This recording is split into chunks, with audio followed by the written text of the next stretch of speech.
Next one is Winrich. Winrich got his PhD in Tübingen in Germany, and then he went to MIT for a postdoc, and then went to Germany back again as a professor, assistant professor, and now he's in New York at Rockefeller. He just opened his lab at Rockefeller University here in New York. And he's one of the few people that has the courage of combining fMRI and physiology. So, and he has great work. Thanks a lot. Can you hear me? Because I have to keep the microphone low, and that doesn't really fit me. Okay, so thanks a lot, Franco, for the very kind introduction. And I would like to thank the organizers, David, Franco, and Mickey, for inviting me to this fantastic meeting at this wonderful environment. Human and non-human primates are very much alike. This is true on the outside, as you can see here, and it also is true on the inside. If you're placing a human brain next to a macaque brain, you can see that they look very similar. They have similar organization. Clearly the human brain is larger, more folded, but they are very similar to each other. The reason why they are very similar to each other is because we're sharing a same evolutionary path up to a point that's a little bit contested 25 million years ago, when the old world monkeys that the macaques belong to and the hominoids that we belong to actually split. So this reminds me not to think of the macaque brain as a small version of the human brain. So if you're thinking about what these animals can do, wouldn't it be nice if we had a technique that would allow us to compare brain activation during perception, motor behavior, cognition across these species, because it would tell us something about the functional organization of these different species, the similarities and the differences between them, and also the differences and similarities of their cognitive organization. And by doing so, we could likely also learn something about a brain that existed some 25 million years ago. So fMRI actually does that, and that is one of the reasons why I think it's useful to do fMRI in macaque monkeys, because it allows us to do comparison pretty directly with the same methodology across species, and thereby allow us to do some kind of cognitive paleontology to look back in time. This is facilitated by the fact that the macaque brain is pretty small, so we can actually scan the entire macaque brain at high spatial resolution, 1 or 2 cubic millimeters.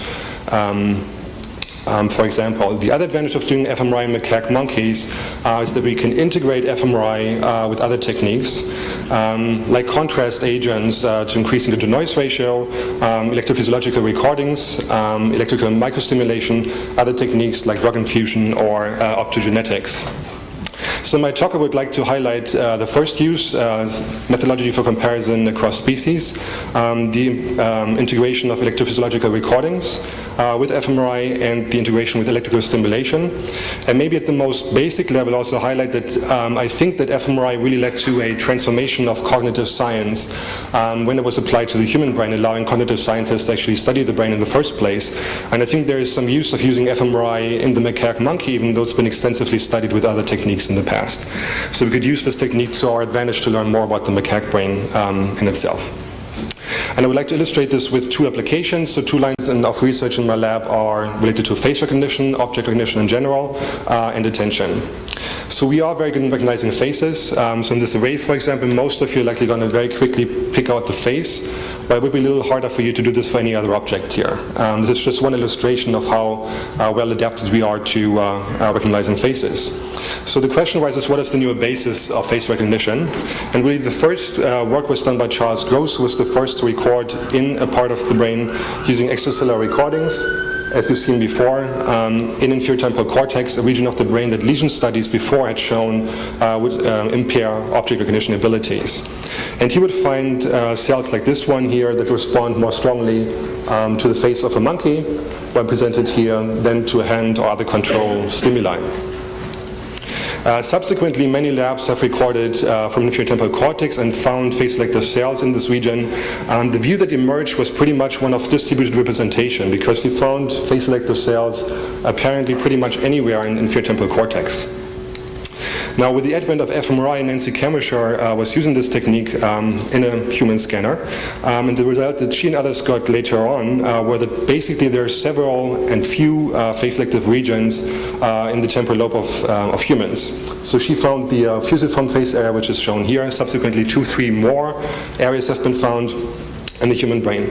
So this now presents us with a puzzle or several puzzles. So which view is correct? The one of distributed processing that electrophysiology seems to suggest, or one of specialization of functional units that the Fmri seems to suggest? Keep in mind that the Fmri is an indirect measure of activity, so we could be looking here at somewhat like a tip of the iceberg effect. So there could be lots of cells distributed, and we only have like a slightly higher concentration of these cells in these seemingly phase-selective areas. Maybe we have a species difference, or maybe we have a difference of methods that give us these different answers. So to address this question, it's important to apply the same methodology across species, and that's why Doris Tsao and I several years ago set out to ask the question whether macaque monkeys also have localized phase areas. And we later helped by Nicole Schwers and Sebastian Möller in this endeavor. So we used the same technique that people use for human Fmri. So it's still working? Okay, but it sounds different. All right, so we used the human MRI scanner.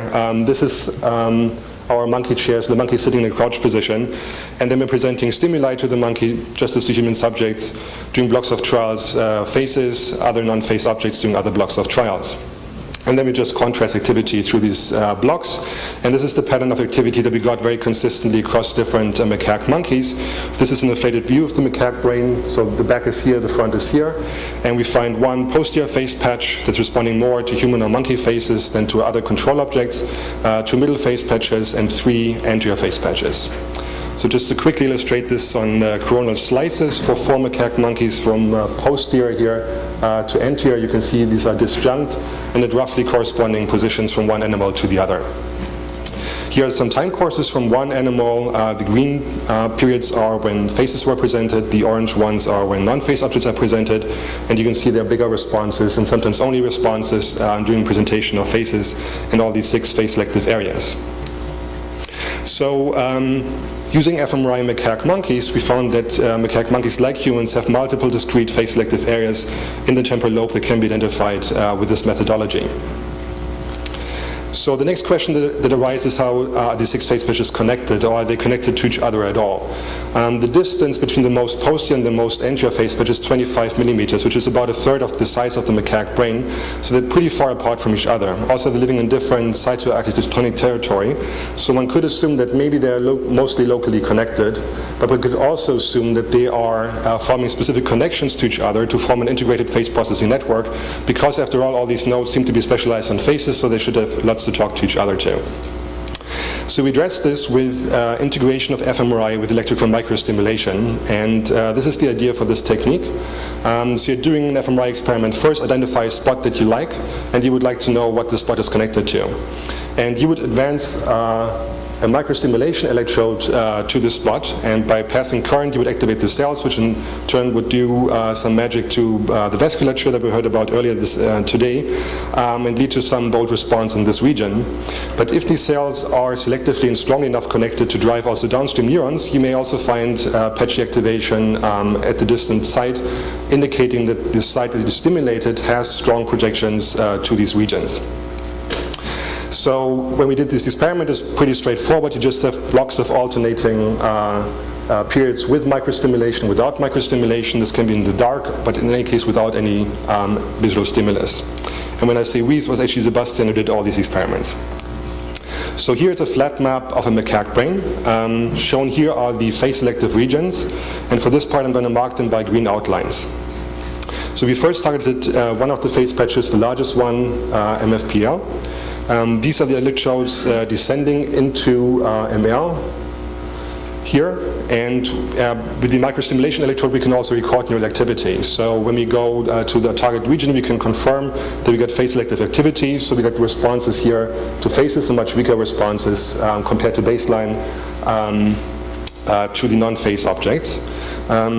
Now we can move the monkey to the scanner and perform the second experiment, where we're just going to contrast periods of microstimulation with periods without microstimulation. Again, there's no stimulus present. And this is the result that we're getting. So we're getting a swath of activity around the stimulation site and 4 disjunct regions. And if we overlay this with the pattern of activity that we found for faces versus non-faces, shown in green, you can see that they nicely coincide. So the interpretation of this result is that there are selective connections from our stimulation side, and they're all ending up in other phase-selective regions. We repeated this experiment for 3 further phase areas. In all these cases, we found that the strongest connections were to the other phase-selective areas. We didn't always find all other connections, which may mean that there are selective coupling within this network, or it could also mean that at this particular stimulation site there was no strong projection to these other areas. So the conclusion of these experiments, integrating Fmri with electrical microstimulation and applying this to the phase patch system, is that they really found the nose of a tightly integrated phase processing system. So then the question arises, why are there multiple phase-selective areas in the first place? If they're all phase-selective, why are there several of them? And that raises the questions, what are the cells in this region actually doing? And this is where our next technique comes in. This is electrophysiological recordings. So we can use basically Fmri as a scouting tool to tell us where to place our recording electrode to, and then record from one cell after the other at this particular region. Now, this is again our inflated macaque brain with the 6 brain areas, and I would like to show with a movie an actual recording one of the first phase cells that we recorded from this region. For technical reasons, this may be a little tricky, but we're going to give it a try. And if it doesn't work, I'm going to describe it in words. All right.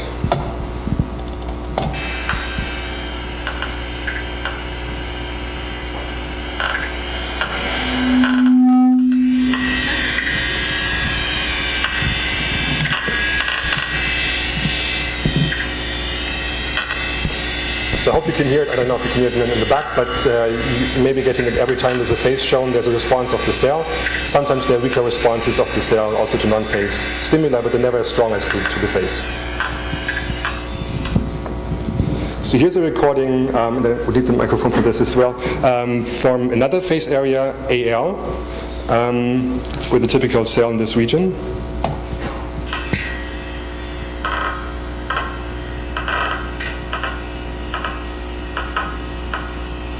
So cells in this region are very different from those in the previous region I showed to you.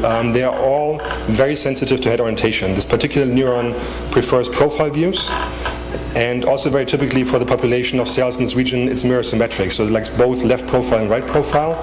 It doesn't really care which individual is shown. You can decode this information if you have under neurons, but really the strongest source of variance is head orientation. And this kind of neuron we only find in this region, so mirror symmetric neurons are only in this one. And finally, a third movie for which I would like to have a microphone is region AM. And this is a little harder to figure out, so I'm going to give you a clue. It's like one individual that the cell is responding to.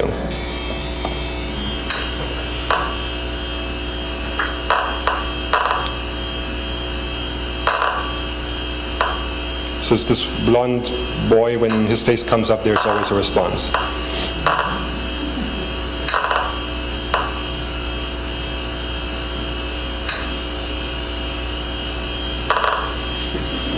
So it's very selective, so it's hardly firing at all when there's any other phase shown. Okay, so by means of these sort of illustrations by a single cell from these different areas, you may get a feeling for the qualitatively different kind of representation of phases that they have. You have to take my word for it. These are very typical for the entire populations of these regions. I would like to emphasize, though, that all these regions are full of these cells. So in the beginning of the day, you know that you're going to encounter phase-selective neurons, and by a simple test, if you're just comparing 16 frontal views of faces with other objects, you're getting slightly lower than 90% to almost 100% of phase-selective cells in these different regions. So they're completely loaded with these phase-selective cells. So the summary of these experiments where we're integrating Fmri with other techniques is that, first of all, macaque monkeys, like humans, have multiple discrete phase-selective areas in the temporal lobe that we can identify with Fmri. These phase-selective areas constitute domain-specific modules. That means that they really seem to care only for one high-level object category. This is phases. They form the nodes of a tightly interconnected phase processing system, and within which each node has a unique functional specialization.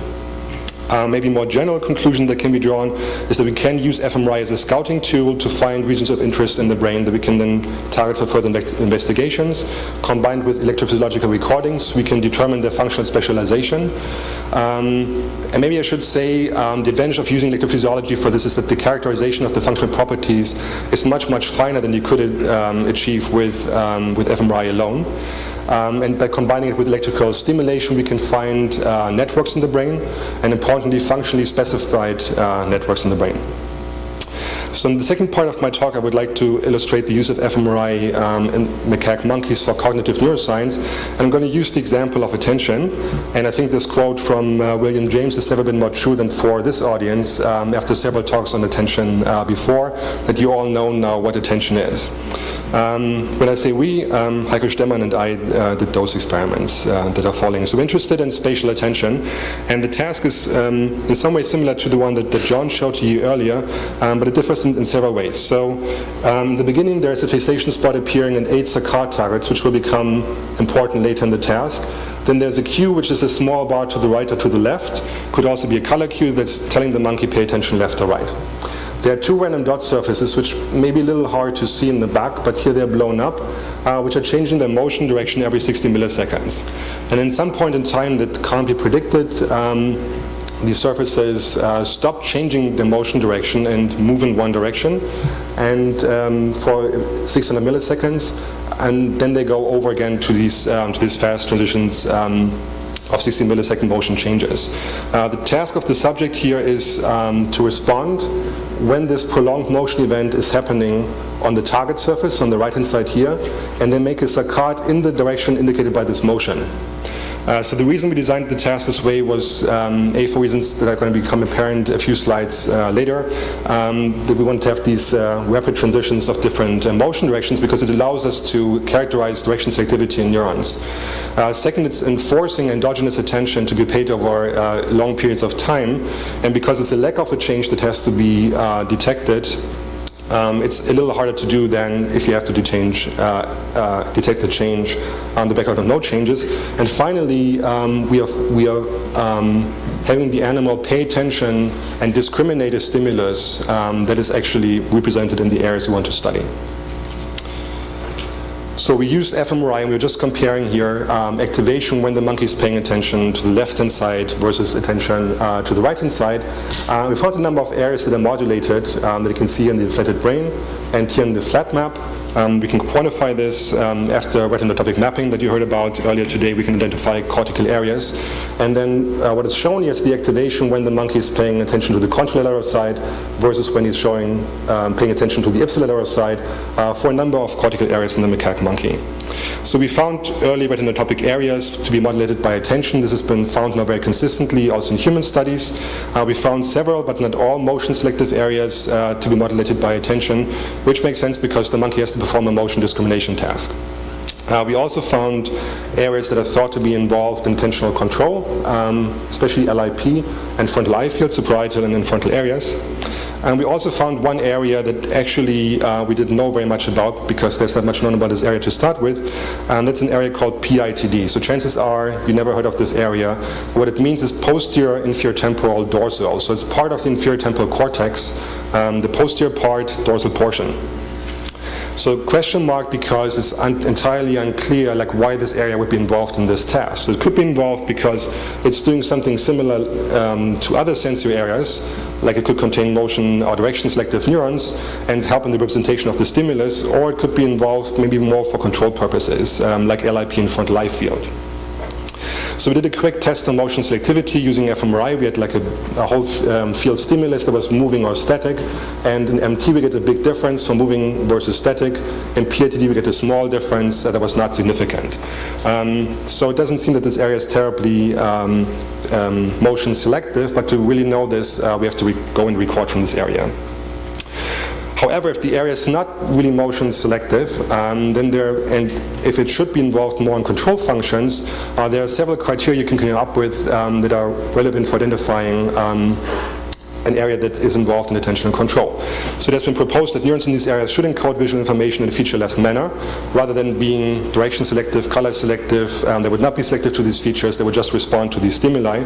The areas should be involved in different kinds of attention tasks, so not just in one specific attention task, and the electrical stimulation of these areas should facilitate the representation of the objects that are tended to in a spatially specific way. So to test these hypotheses, we went on to record electrophysiologically in area PITD. And we focused in this period of time where the motion directions are changing very quickly every 60 milliseconds. And here's the response of one example neuron shown as a tuning curve. So the different motion directions are shown here, and the response of the neuron to these motion directions is shown here, while the monkey is paying attention outside the receptive field. And you can see there's basically no tuning to motion direction. There's also no tuning when the monkey is paying attention into the receptive field, but there's a very big difference in activity here, an increase of more than 80% in this particular neuron. This neuron was very typical for the population. We didn't find a single directionally tuned neuron in PITD, so it doesn't seem to be very useful for encoding the stimulus in question, that is the motion direction. If we look how the attention signal unfolds in time, you can see that after stimulus onset here, it takes about a second where the difference in response magnitude is relatively small, but then it becomes really big in that the response is sustained when attention is paid into the receptive field, and it drops down almost to pre-stimulus levels when attention is paid outside the receptive field. And I would like to show this in a movie. So this is an actual recording from this particular neuron. The movie is a little hard to see. Okay, so here is the control monitor. It's going to take a minute. This is the control monitor, which shows the same thing that the monkey saw. There's a little bar going left or right, but it may be hard for you to see. On some trials, I'm going to show you has to pay attention to the receptive field, and others has to pay attention outside the receptive field. The receptive field is marked here on the control monitor. Of course, the monkey did not see this. What you can see at the bottom here is the average response when he's paying attention into the receptive field in red, and in gray when he's paying attention outside the receptive field. So when I'm going to play the movie, it's going to be 6 trials with attention into the receptive field, outside the receptive field. You're also going to see the instantaneous firing rate of this neuron, and the color is going to code whether the cue was into the receptive field or outside the receptive field. Okay, let's try this.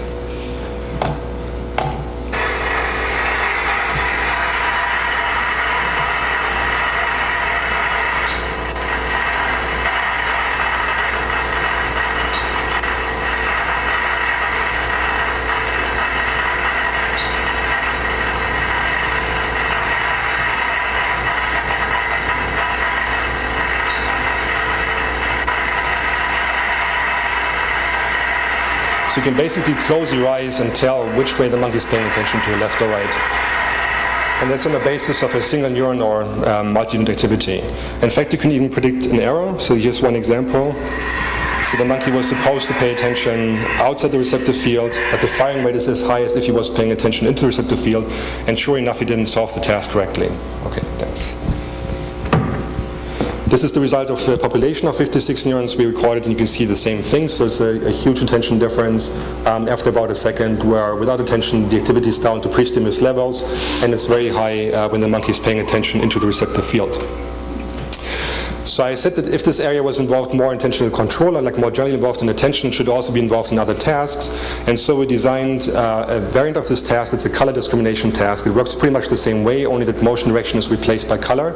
It's very difficult to do. It's almost like a disco light changing its color rapidly, and then when it stops changing direction, then the monkey was trained to make a saccade down. Here's this dark blue, and he was trained that the blue means make a saccade to the lower left-hand side.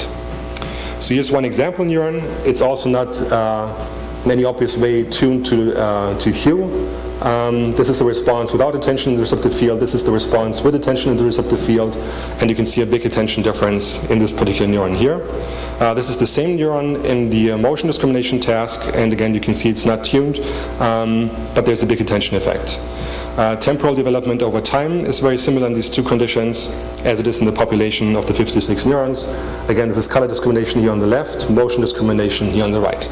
So in two tasks that involve very, very different features, color and motion, in both tasks the attention effects are very big, even though there is no information about these stimuli, at least not in the firing rate of the neuron, about these different feature dimensions, color or motion. So it seems that neurons in PITD encode visual information in a featureless manner. The area PITD is also involved in different kinds of attention tasks. It's more generally involved in attention than just the motion discrimination. So the final test to see if this area really makes for a good candidate to be involved in some sort of control of attention is that electrical microstimulation in PITD may cause changes of attentional deployment. And so what we did was, in a slight variant of the task, we now have this behavioral relevant translation happen at the same time in the distractor and the target. We start microstimulation a little bit before this happens and pretty much throughout this period of time with standard parameters for electrical stimulation. So the idea is relatively straightforward. So let's say the monkey is supposed to pay attention outside the receptive field, so his spotlight of attention is focused on the right. If we're now stimulating his right hemisphere, maybe it would induce behavioral changes indicative that the spotlight would now be moved over to the left hemisphere. So here are the four main behavioral outcomes in this paradigm. So the first outcome is that the monkey is getting it right. So getting it right means he's responding at the correct point in time. And if the target is on the left, then he's following the motion direction indicated on the left, which would be the lower left here. If it's on the right, then he would follow this motion direction moving upwards. You could make a mistake. First kind of mistake is that he's not making a saccade at all. So he's missing the relevant event when the motion directions stop changing, and he's not responding to this at all. Second kind of mistake is what we call the wrong surface error. A wrong surface error is he is responding at the correct point in time, but he is responding in the direction indicated by the distractor surface. So upwards here, lower left here. And the fourth kind of mistake that you could make, we call a discrimination error, and that is if he's responding to any of the 6 remaining saccade targets which were neither indicated by the target nor by the distractor, indicating there was no information about the motion direction present at all. Okay, here are the results that we're getting. And first, for the case that the monkey is paying attention into the receptive field while we're stimulating neurons with the receptive field where he's paying attention to. So we get an increase in performance of some 15% in hits when we're stimulating in the receptive field when he's paying attention into the receptive field.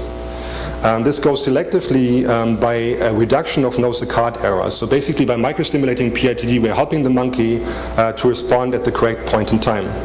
There's no change in wrong surface errors, and there's only a very tiny change in discrimination errors. Now the situation when he's paying attention outside the receptive field. This is shown here. So there's a slight decrease in performance and trials that he was performing correctly. But there's again a sharp reduction in the no saccade errors. So again, we're helping the monkey to respond at the correct point in time. But there is a sharp increase now in the wrong surface errors.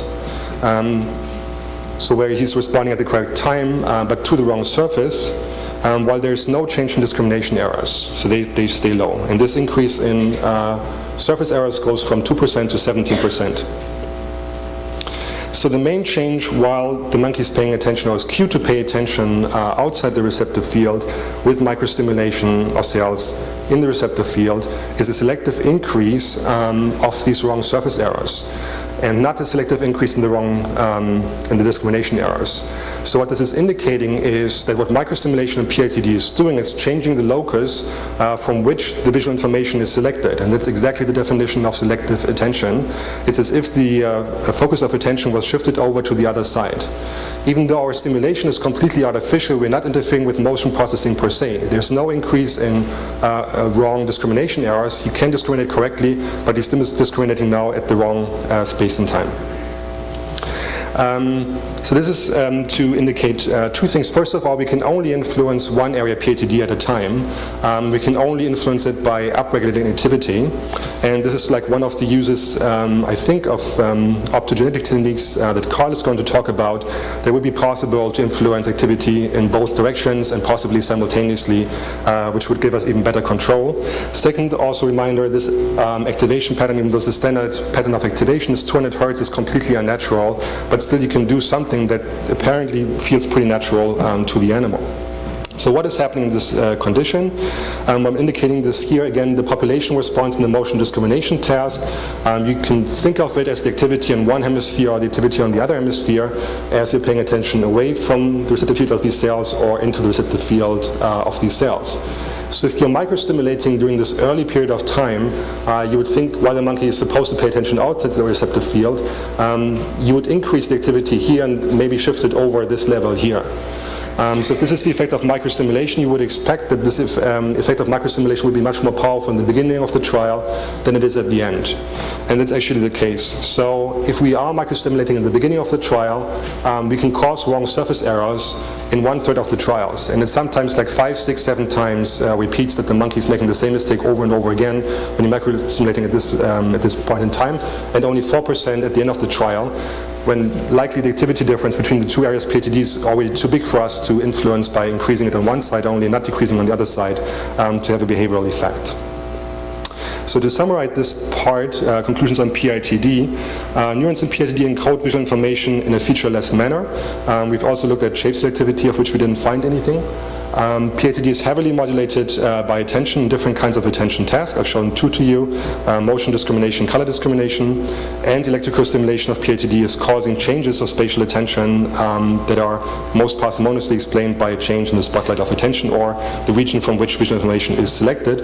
And so PITD, and this is a somewhat radical conclusion because it's really at the wrong spot for this function because it's in the temporal lobe, seems to be in some sort or another rather involved in attention control rather than being a sensory area representing a visual stimulus that is modulated by attention.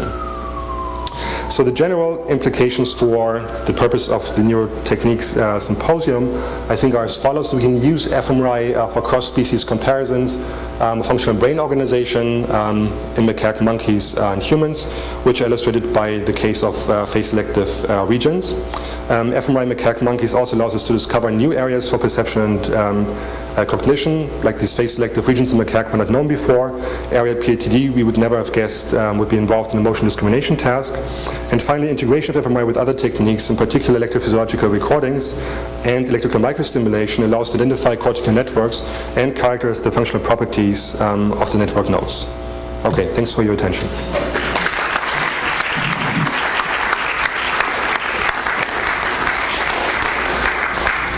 Okay, we have some time for questions.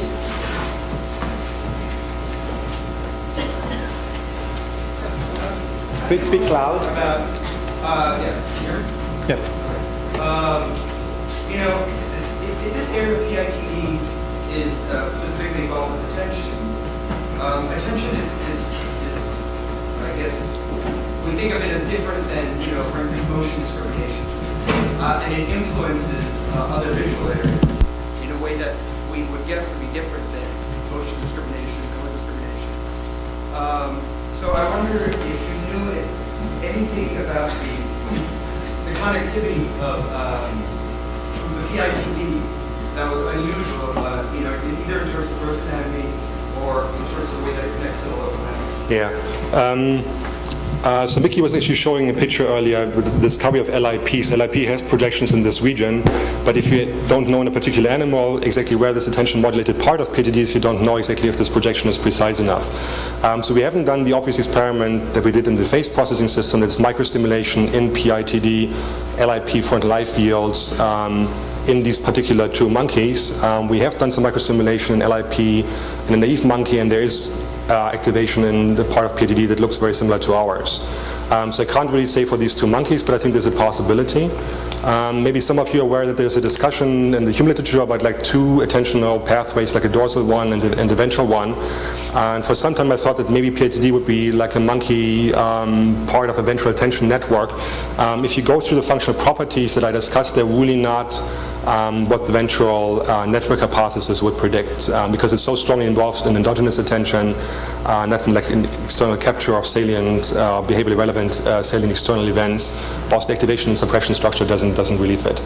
But it's possible, like the arguments people have for why the oculomotor system may be particularly tied to the attention system always involve the argument, well, LIP has these connections to inferior temporal cortex, so it can get this visual information, while PITD is already there. So it would have, like with local connections, it would have this information. By the way, I'm showing here in this slide here, it's actually right next to the face patches, but it's not face selective at all. So it would have access to that information probably locally.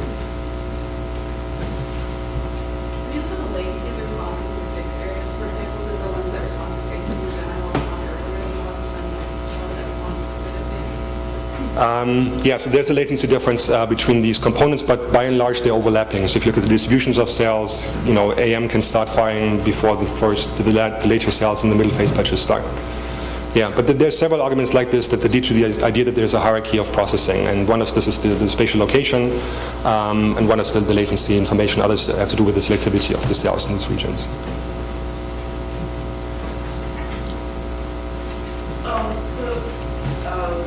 Monkeys that respond to the cell in the monkey that respond only to that one blonde dominant. Yeah. Is the monkey familiar with that individual? No. So in that How do you account for that? I don't know. So in that particular experiment, so we showed, okay, so in this movie it was a different kind of stimulus set, but the quantification of these cells was done with a stimulus set of 25 individuals, 8 different head orientations, and only one individual in the stimulus set was actually known to the monkeys. So I think what's happening is that there's sort of like a general model of a face, and then there are deviations to this model computed and stored. I should say that in this area there are lots of neurons that are responding to all faces. So there's a whole gradient of cells that are responding to faces no matter what individual, to cells which are very sparsely responding to only one individual. But I would be quite sure that we would show a picture of another individual that looked rather similar, but would be still a different individual. The response would be maybe diminished or very similar to this one.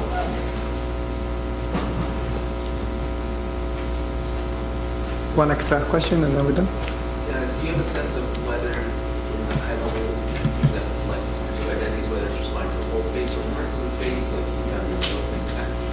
Yeah, so we haven't looked at this extensively yet, but you can occlude part of the face, the cell is still responding, but I don't know if it's a stronger effect because we already find it in the middle face patches. Yeah.